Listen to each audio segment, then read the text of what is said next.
Ni modo.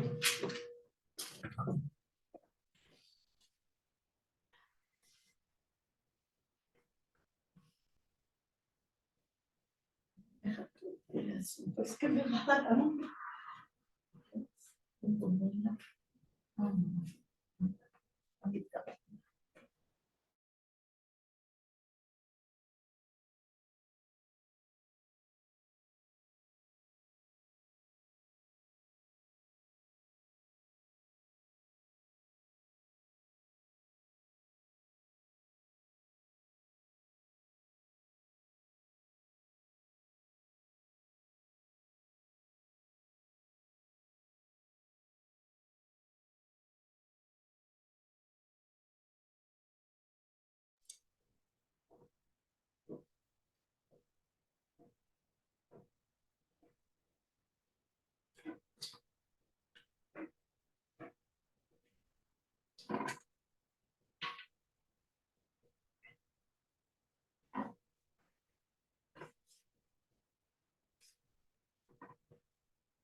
Hola, buenas noches, buenas tardes.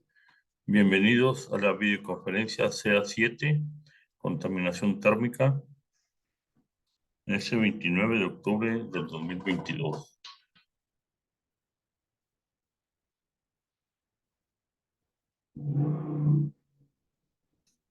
La temática de hoy es sobre la contaminación térmica, que muchas veces se ha dejado de lado, no se le ha dado la importancia vida, porque normalmente estamos acostumbrados a ver todas las situaciones problemáticas en materia ambiental en el lugar donde vivimos, en este caso en el área metropolitana de Monterrey. Pero existe contaminación térmica eh, cuando hay emisión de aguas residuales o aguas con una alta temperatura hacia cuerpos de agua que modifican esas temperaturas y pueden causar problemas a la vegetación y a la fauna de ese sitio. Permítame compartir pantalla para empezar el tema. Es una presentación de PowerPoint. Agradezco a mis alumnos porque en algunas ocasiones aprovecho sus trabajos para platicar sobre los temas relativos a la actividad correspondiente. En otros buscamos artículos de investigación y en otros son presentaciones de un servidor. En este caso,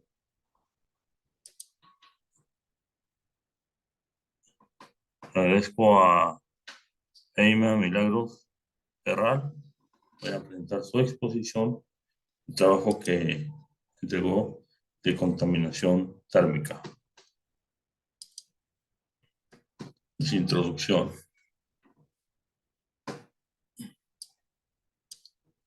La contaminación térmica es el deterioro de la calidad del aire o el agua ambiental, elevando su temperatura. La intensidad relativa de la contaminación térmica no puede apreciarse con un termómetro, porque lo que representa un agua agradablemente tibia para un hombre causará acaso la muerte para una trucha. Por consiguiente, la contaminación térmica debe apreciarse observando el efecto de un aumento de temperatura sobre un ecosistema. Cuando hablamos de contaminación térmica, ocurre algo muy parecido, pero que tiene que ver con el excedente de energía de ciertas actividades humanas que suele volcarse al medio ambiente en forma de calor adicional, alterándolo física-químicamente. Este es un tipo de contaminación mucho menos mencionado, pero no por ello menos importante. Numerosas organizaciones ecológicas han emprendido la lucha contra la contaminación térmica en años recientes. Entonces, aquí es el cambio de temperatura con afectación a la flora y fauna. No necesariamente tiene que ser un incremento, también puede ser un decremento.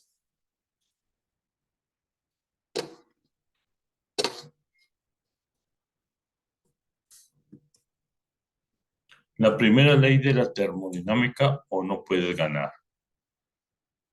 A medida que las máquinas se fueron haciendo cada vez más eficaces en cuanto a extender la fuerza del músculo vivo, los inventores no vieron razón alguna para dudar de que proporcionando máquinas susceptibles de producir indefinidamente trabajo, simplemente porque sus mecanismos eran tan ingeniosos, el mejoramiento continuo en el diseño acabaría por liberar al hombre y sus animales totalmente de su trabajo.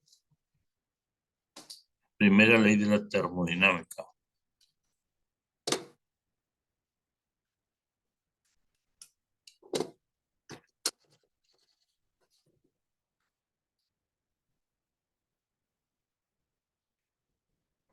Voy a hacer un poquito más grande la imagen para poder leer. Muy bien, aquí dice.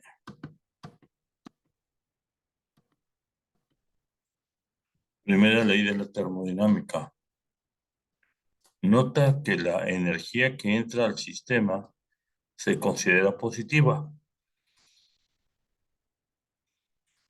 y la energía que sale se considera negativa. Por ejemplo, en la imagen el calor es positivo y el trabajo también. Delta U es igual a Q más W, donde delta U es igual al cambio en la energía interna, Q es el calor absorbido más o cedido menos, W, trabajo efectuado por el sistema menos o sobre el sistema más.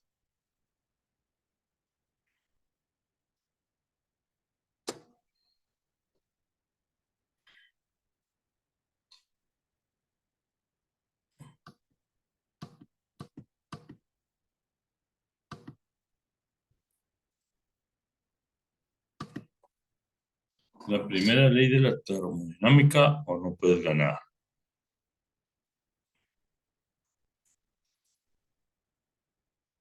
La segunda ley de la termodinámica del Taresi. Dice, los termomotores y la segunda ley de la termodinámica no puedes empatar.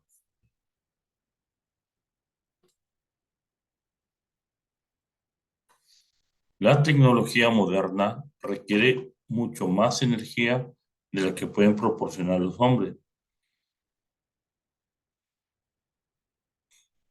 y las bestias, inclusive con la ayuda de máquinas. En su lugar, se sirven de termomotores que consumen combustibles para producir calor y convertir el calor en trabajo. La idea de que el calor podía convertirse en trabajo distaba mucho de ser obvia. En efecto, los termomotores solo se han utilizado con éxito durante los últimos 200 años o más.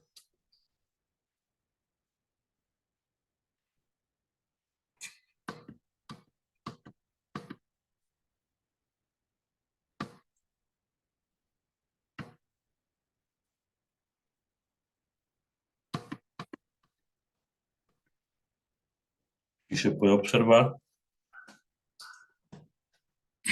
cómo es que el calor, la temperatura, se calienta el agua, forma vapor, este vapor hace presión, hace presión y hace el movimiento para que gire posteriormente la polea que mueve a un motor y este motor puede generar este,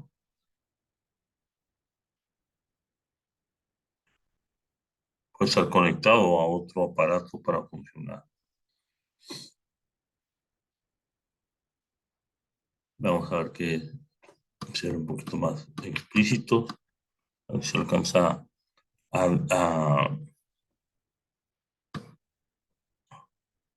ver la imagen un poquito más nítida.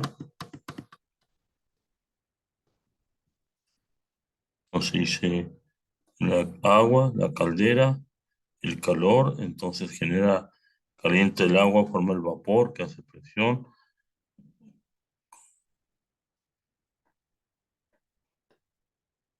que mueve un pistón, que mueve esta polea y que mueve esta polea, está sujeta a una banda que mueve un motor,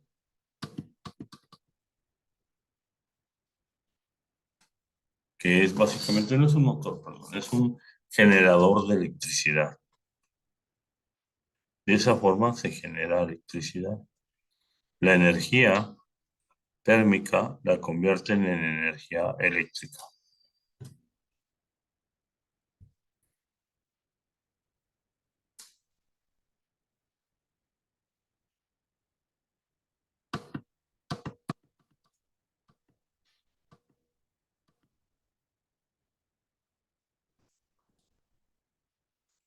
James Watt desarrolló su máquina de vapor en 1769.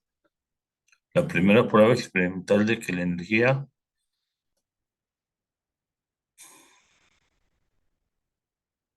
podría convertirse sin ganancia o pérdida de una forma a otra fue proporcionada por James Joule en 1849.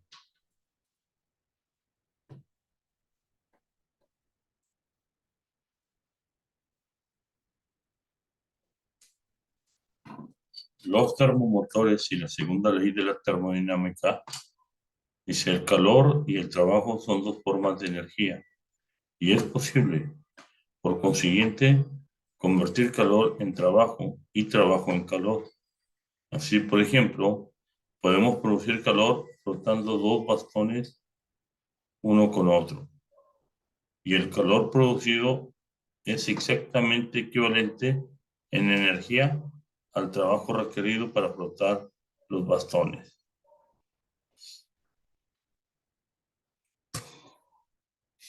Muy bien. Ese esfuerzo que se hace en frotar esos bastones es el trabajo es igual a la energía generada. Y se mueve una roca introduciendo entre ella y la pared rocosa a manera de cuña una barra de cobre y calentando luego la barra con una llama, ya que el metal calentado se dilata y la pared rocosa es fija, la gran roca se moverá. Aquel ha constituido un termomotor básico.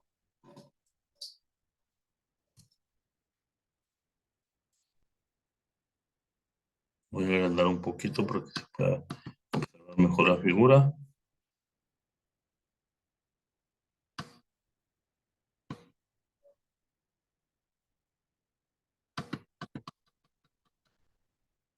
Aquí se puede ver la pared rocosa, la roca y el cobre.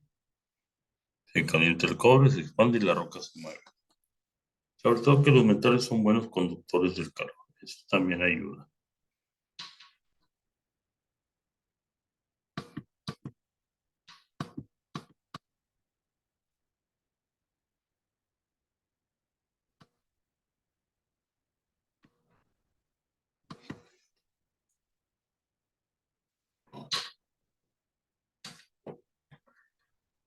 Dice, el hombre de la caverna dispone varias barras de cobre, metro de largo cada una, un metro de largo de cada una. Resulta muy engorroso encender un fuego debajo de la barra de cobre entre la roca y la pared rocosa. Y es más conveniente tener allí cerca un fuego para calentar las barras de cobre a una temperatura de 100 grados Celsius. La temperatura exterior es de 20 grados Celsius. La barra se dilata entre 0,17 centímetros por cada grado de elevación de la temperatura.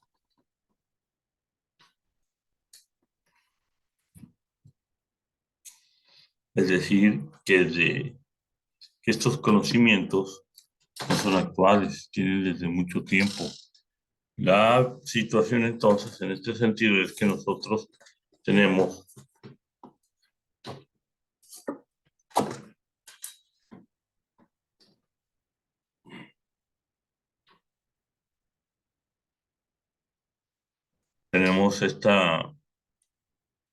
no había forma de recopilar o tener esta evidencia en escrito o en imágenes, lo que ahora sí lo tenemos.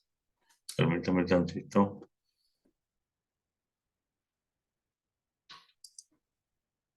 Déjeme checar algo. Muy bien. Aquí vamos a ver el efecto de los cambios de temperatura sobre la vida.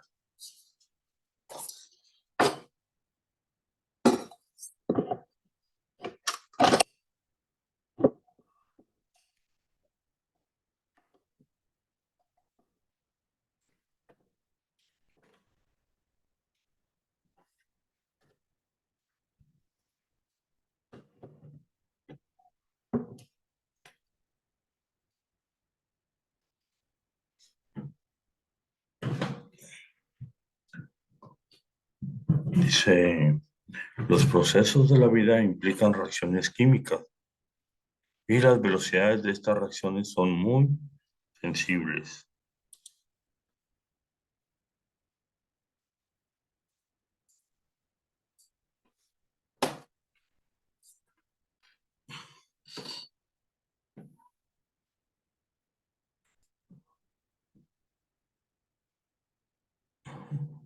Lo vuelvo a decir, perdón. Los procesos de la vida implican reacciones químicas y las velocidades de estas reacciones son muy sensibles a los cambios de temperatura. A título de aproximación burda, la velocidad de una reacción química dobla por cada aumento de 10 centígrados en la temperatura, lo que es igual a 18 grados Fahrenheit. Bien, déjenme permitir incrementar la visualización de la imagen para que sea una mejor comprensión. Entonces tenemos que la fuente de calor, vapor, aire caliente, etcétera.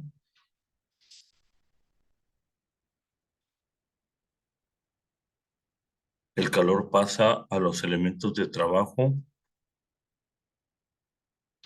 Los elementos de trabajo, como émbolos, turbinas, etcétera, sale el calor excedente. Este es el que puede ocasionar contaminación térmica a depósitos fríos, como el río, el mar, la atmósfera.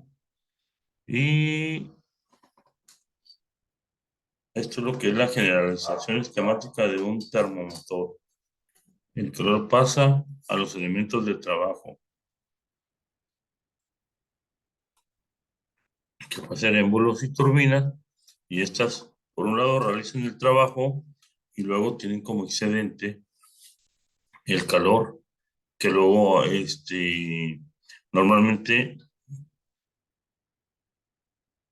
ese es el que puede ocasionar la contaminación térmica cuando se emite o se deposita o se vierte, depende si es estado sólido, líquido o gas, a un depósito frío o un cuerpo de agua, ya sea río, mar o propiamente a la atmósfera.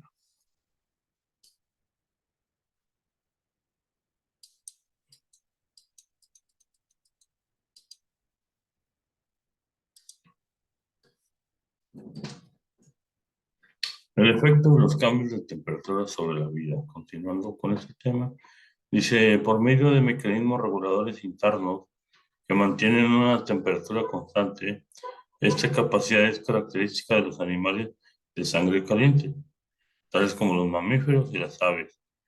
Los reptiles no, mamíferos y aves nada más. En esta forma, la temperatura de un individuo o su mascota, un perro, un gato, en una habitación no puede averiguarse leyendo el termómetro de la pared. En contraste, los organismos acuáticos no mamíferos, tales como los peces, son de sangre fría,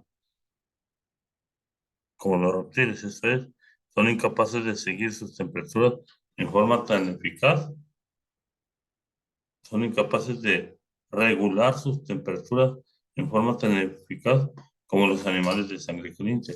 A esto se le llama homeotermos. Y a los que se regulan la temperatura corporal en base a la temperatura ambiental se les llama poiquilotermos. Así, todos los reptiles, regulan su temperatura en base al ambiente. A diferencia de las aves y los mamíferos, que son homeotermos, que estos mismos regulan su propia temperatura independientemente de la temperatura que haya en el ambiente. Un caso, o sea, o algo muy similar, pues, como ejemplo, tenemos cuando la temperatura corporal, que normalmente es entre 36 y 37, el cuerpo de alguna forma nos avisa que hay un problema cuando la temperatura corporal empieza a aumentar a 38 y 39, que hay que controlar esa temperatura por el riesgo de que pudiera ocasionar problemas de salud, una convulsión por incremento de temperatura. Entonces el cuerpo, la forma de regular su temperatura es transpirar, sudar. Una vez que ve que se siente que el cuerpo está sudando y transpirando, el mismo cuerpo está regulando la temperatura.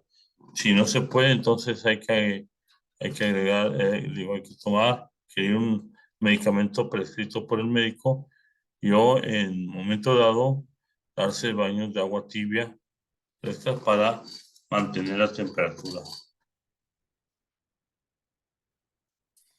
El efecto de los cambios. Dice, las temperaturas superiores se revelan a menudo como más hospitalarias para los organismos patógenos y por consiguiente la contaminación térmica podría acaso convertir una frecuencia pequeña de enfermedades entre los peces en una mortalidad más de los mismos, a medida que los patógenos se vayan haciendo más virulentos y los peces menos resistentes. Bueno, eso es normal. Cuando las defensas de los organismos bajan, ya sea por altas temperaturas, bajas temperaturas, los organismos mm, o los patógenos, por ejemplo, bacterias o virus, que son oportunistas, pues pueden infectar el cuerpo y por lo tanto, si no se atiende a tiempo, puede ser algo perjudicial. Semejantes situaciones se han observado desde hace ya muchos en el medio ambiente cerrado de los estanques de granja y de incubación, susceptibles de calentarse rápidamente porque el volumen total de agua que contiene es pequeño. Al aumentar la carga de la contaminación térmica en grandes extensiones de agua, aumentará la pérdida posible de peces debido a enfermedades. Ese es ahí el problema de las descargas de aguas con temperatura alta hacia cuerpos de agua.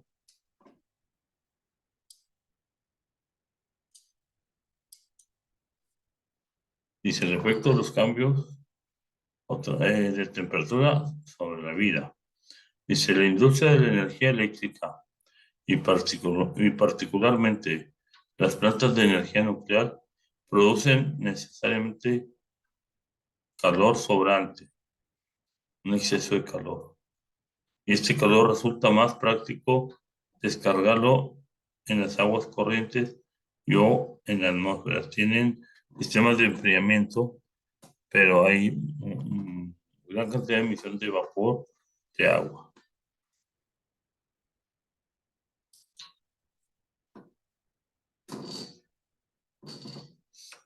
El calor excedente de las centrales térmicas ha de ir al medio ambiente por un camino u otro. A lo largo del camino, el calor podría sin duda realizar alguna función útil, tal como la calefacción de edificios o la desalinización de agua por evaporación, o proporcionar calor suficiente a los invernaderos para permitir el cultivo de hortalizas en invierno. El costo de entubar el agua caliente es elevado y no se han encontrado todavía métodos viables para la utilización de semejante calor. Si se pudiera encontrar una solución a esto, sería de gran ayuda.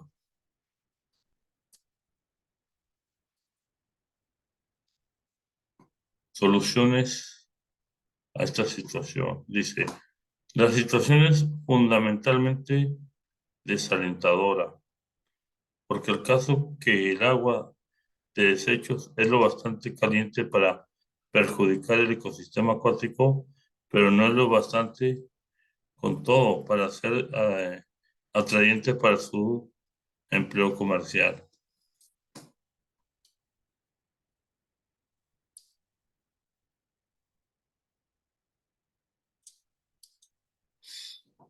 La única otra alternativa concebible es la de descargar el calor en el aire. El aire tiene una capacidad mucho menor por unidad de volumen para absorber calor que el agua. Tanto menor, en efecto, que la refrigeración directa de las centrales de energía no es viable. Esta es la razón de que semejantes centrales deben establecerse todavía cerca de alguna corriente de agua, que es lo único otro refrigerante disponible.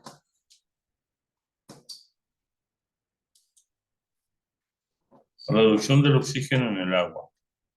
El agua caliente puede retener cantidades menores de oxígeno disuelto que el agua fría. Debido a su exceso de energía interna, esto ocasiona que el agua sea menos idónea para la vida, sofocando especialmente a los animales. A las plantas todavía no, a las algas.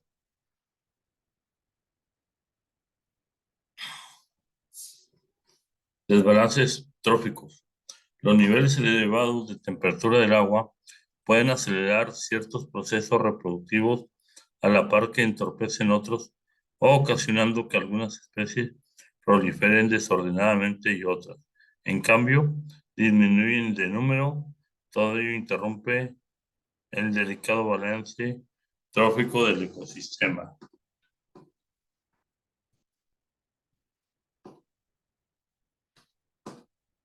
Liberación de toxinas. El calentamiento de las aguas cataliza o produce reacciones químicas descontroladas cuyo impacto en los ecosistemas es impredecible, causando muertes masivas, proliferación descontrolada de especies o de desbalances bioquímicos. Migración masiva. El calentamiento del agua y el aire en determinadas regiones puede ser inhóspito para las especies endémicas, forzándolos a marcharse de sus hábitats y a invadirlos de otras especies. Esto incide en la pérdida de la biodiversidad y en el despoblamiento de las regiones.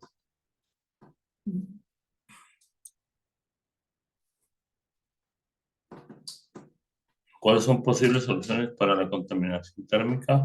Para prevenir la contaminación térmica, implementar medidas de normalización antes de devolver las aguas a ríos y mares como estaciones de enfriamiento o calentamiento natural. Reciclar el agua caliente de los procesos industriales en lugar de liberarla para calefacción doméstica o para reinyección y reutilización industrial. Emprender la búsqueda y utilización de energías sustitutas a la nuclear que emplee agua hervida para generar electricidad. Reforzar la legislación ecológica que atañe a las actividades industriales y velar por que se produzcan los merecidos castigos. Planes de reforestación y ampliación de áreas protegidas.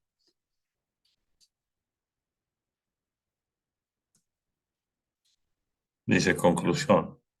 La contaminación térmica es ocasionada por aquellos elementos industriales o tecnológicos que introducen calor al ambiente de manera descontrolada. Los vertidos de agua de enfriamiento en muchas instalaciones industriales, plantas siderúrgicas o instalaciones de generación de electricidad se llevan a cabo procesos a mucha temperatura o a alta temperatura, y cuando se debe enfriar los materiales se emplea agua tomada de ríos, lagos o mares. Verti- eh, Vertidos de aguas frías. Lo mismo ocurre en las plantas de licuefacción de gases, un proceso que generalmente es endotérmico, consume energía, por lo que, por lo que enfría los materiales alrededor. La deforestación y erosión de los suelos, estos factores generalmente incrementan el nivel, exponen masas de agua a la luz solar, lo cual ocasiona su calentamiento normal. Y causas naturales, los volcanes y las actividades geotérmicas pueden también incidir en el calentamiento de las aguas subterráneas y oceánicas, teniendo impactos ambientales considerables.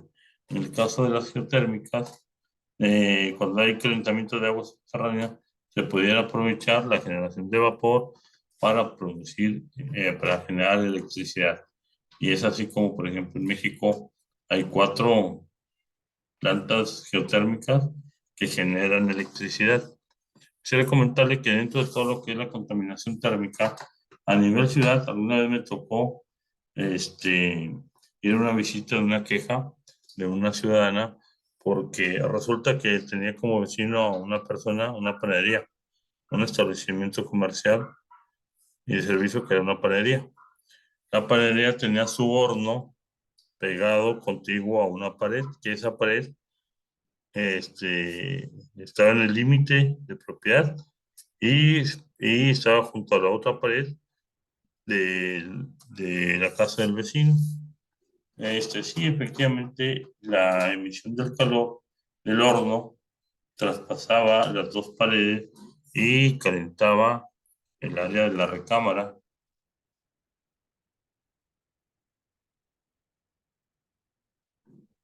de la casa del vecino. Tanto el horno como la recámara estaban contiguos, juntos. Se separaban por dos paredes, pero el calor emitido por el horno calentaba las paredes y hacía que se emitiera más calor en la recámara.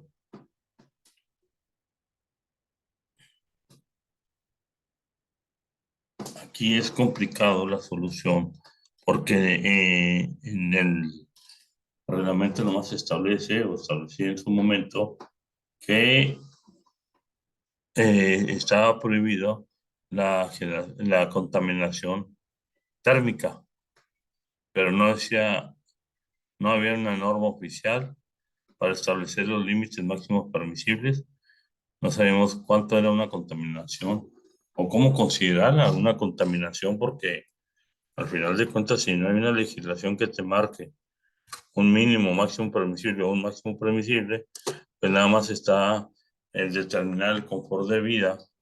Si el calor probablemente como en todo, en tiempo de calor, es muy difícil de soportarlo, pero en tiempo de frío es más fácil de soportarlo.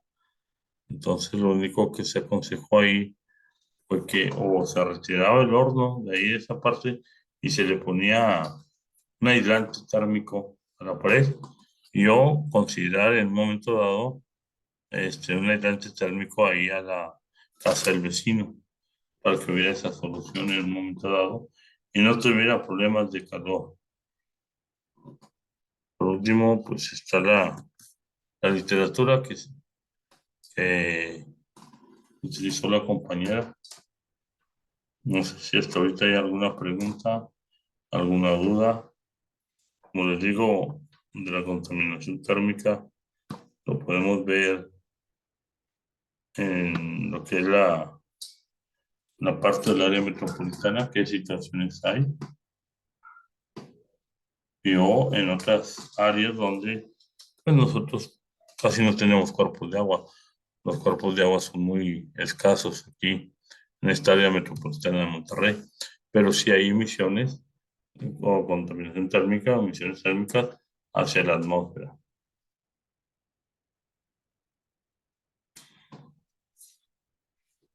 Muchas empresas que utilizan torres de enfriamiento en un momento dado o calderas y pues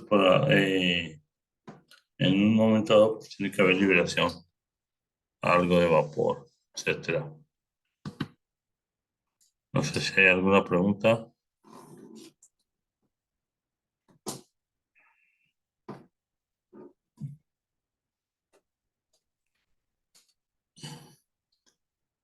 ¿Qué consecuencias podría tener una contaminación térmica hacia los humanos? Si estamos hablando si es a la atmósfera, pues bueno, si el tiro o la emisión de ese, por ejemplo, el vapor de agua, es en la parte más alta, pues no hay ningún problema. Pero si tiene una emisión a nivel, no sé, de 1 metro del nivel del suelo y todo, el vapor, si tiene una emisión de vapor fuerte, pudiera ocasionar problemas de salud. A la persona, puesto que el mismo vapor puede quemar la piel. Por eso se tiene que tener mucho cuidado en ese sentido. La otra, aunque es en forma indirecta, es en algún momento dado en en la pérdida del control de la flama que utilizan para calentar el boiler o la estufa o algo así que pudiera ser uno afectar la piel por quemaduras en ese sentido.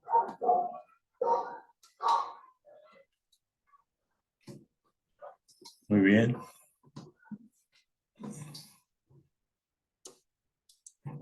Me parece interesante que James Watt desarrolló su máquina de vapor en 1769 y la primera prueba experimental de que la energía podía convertirse sin ganancia o pérdida de una forma a otra fue proporcionada por James Joule en 1849. Del 69 al 49 son 80 años de diferencia. Así eran los grandes avances científicos. Eran años de diferencia, sobre todo también por la cuestión de comunicación. No había tanta comunicación como la que hay ahora.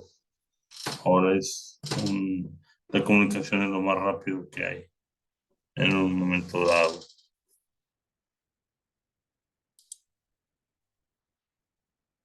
Este, a la hora esta diapositiva me acuerdo cuando hacen el experimento de prender fuego con lo que viene siendo una vara, girándola sobre otra madera, que estén secas y que tenga hierba seca para que se pudiera encender rápidamente.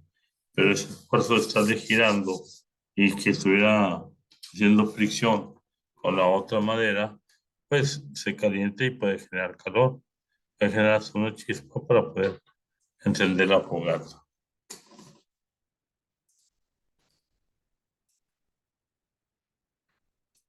O el de la roca, a lo mejor queremos mover una roca y queremos hacer palanca y por más palanca que hagamos y nos colguemos de la palanca y todo, a lo mejor no se mueve la roca, pero con esta forma de expandir los metales sería mucho más fácil en ese sentido.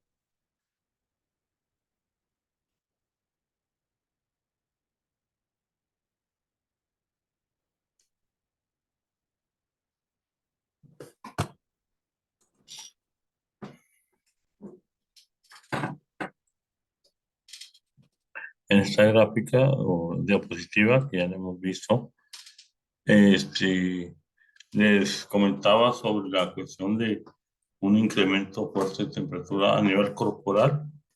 Le dijeras tú que ya son cuestiones febriles, arriba de los 39, 40, 41, ya son muy peligrosas. Entonces, cuando el medicamento que se te receta no te funciona para bajar la temperatura, debes de aplicar baños o fomentos de agua fresca para tratar de mitigar o que la temperatura no llegue a un grado de que la persona convulsione. Normalmente lo que se recomienda es un baño con agua fresca. Si como en los días o los meses pasados que no teníamos agua, imagínate una situación así, pues lo único que puedes hacer es, si tienes algo de agua, mantenerlo dentro del agua y que de una forma de ahí que baje la temperatura. La otra es mantenerlo con pañuelos húmedos, frescos, se colocarlo sobre todo en la base del cuello, en las axilas, en el pecho, en la espalda, para que pudiera de alguna forma controlar la temperatura. Si el medicamento no le sirve o que se tarda mucho para que controle la temperatura, bueno, un baño con agua fresca le puede ayudar.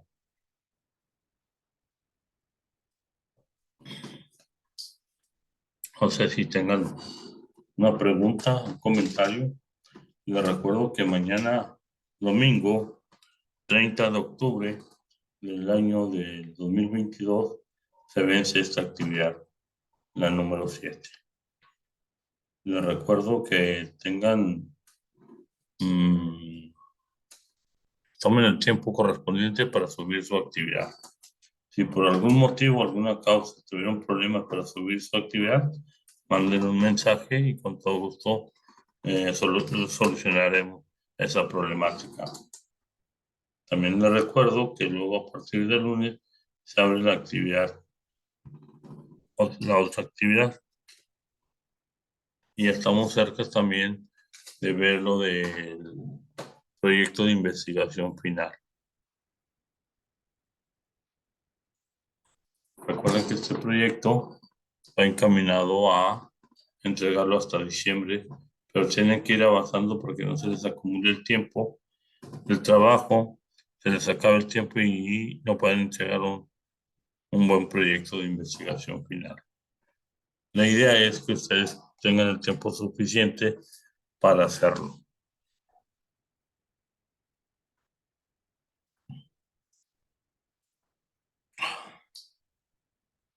Bueno, no sé si tengan alguna duda, algún comentario. Por mi parte sería todo. Muchas gracias por su atención.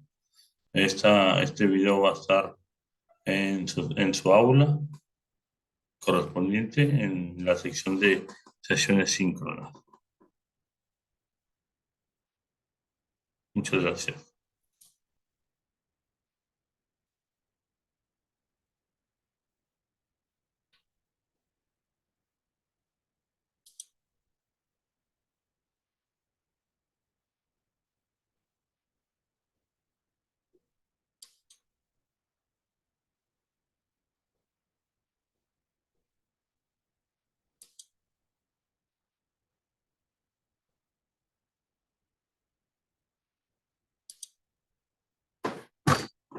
Les agradezco de antemano la atención prestada a este video. Les agradezco también su presencia. Y les recuerdo entonces que mañana, 30 de octubre del 2022, se vence la actividad 7 para luego abrir la actividad 8. Y estamos cerca ya para ver la cuestión del proyecto de investigación final. Hasta luego, muchas gracias.